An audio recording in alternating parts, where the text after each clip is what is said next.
നമുക്കിനി bread സ്നാക്കിൻ്റെ recipe കണ്ടാലോ.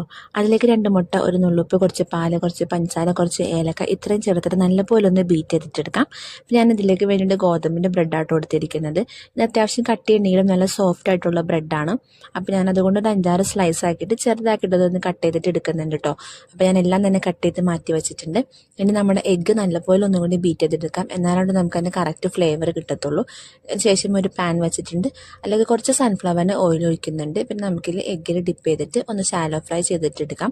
അപ്പോൾ ഞാൻ എല്ലാ ബ്രെഡും ഇതുപോലെ തന്നെ ഷാലോ ഫ്രൈ ചെയ്തെടുത്തിട്ടുണ്ട് കേട്ടോ. പിന്നെ ഇതിനൊപ്പം തന്നെ നമ്മുടെ ഫ്ലാറ്റ് മേറ്റ് തന്നിട്ടുള്ള കുറച്ച് സ്നാക്ക് അതും എടുത്തിട്ടുണ്ട്.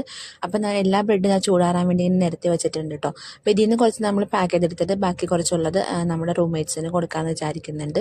അപ്പോൾ ഞങ്ങൾ ഇതുപോലെ തന്നെ 2 ദിവസമായിട്ട് ഇതുപോലെ തന്നെ സ്നാക്സ് കുറച്ച് പോകുമ്പോൾ കൊണ്ടുപോകാറുണ്ട് കേട്ടോ. അപ്പോൾ നമുക്ക് വണ്ടിയിലിരുന്ന് നമുക്ക് ചായ കുടിക്കാമെന്ന് വിചാരിച്ചിട്ടാണ് നമ്മൾ റൂമിൽ നിന്ന് തന്നെ ചെയ്തുകൊണ്ട് പോകുന്നത്. അപ്പോൾ ഇതിൻ്റെ ഒപ്പം തന്നെ ആളുടെ ജോലിയും കാര്യങ്ങളും നടക്കും, നമുക്ക് കാഴ്ചയും കാണാം. നമുക്ക് റൂമിൽ ഇരിക്കുന്ന ഒരു ബോറടി ഉണ്ടാവില്ല. എന്തായാലും നമ്മൾ വൈകുന്നേരം ഈ സമയങ്ങളിലാണ് പുറത്ത് പോകാറുള്ളത്. ബാക്കി പകലും മുഴുവൻ നമ്മൾ റൂമിൽ തന്നെയായിരിക്കും. അത്യാവശ്യം വെയിലും കാര്യങ്ങളൊക്കെ ഉള്ളതുകൊണ്ട് പിന്നെ നമുക്ക് പുറത്തേക്ക് പോകാനും വേറെ ആക്സസ് ഒന്നും ഇല്ലാത്തതുകൊണ്ട് നമ്മൾ ഫുൾ ടൈം റൂമിൽ തന്നെ ആയിരിക്കും കേട്ടോ. അങ്ങനെ ഞങ്ങളുടെ ആളുടെ ജോബും കാര്യങ്ങളെല്ലാം കഴിഞ്ഞ് വന്നപ്പോൾ തന്നെ കുറച്ചധികം ലേറ്റ് ആയിട്ടുണ്ട്.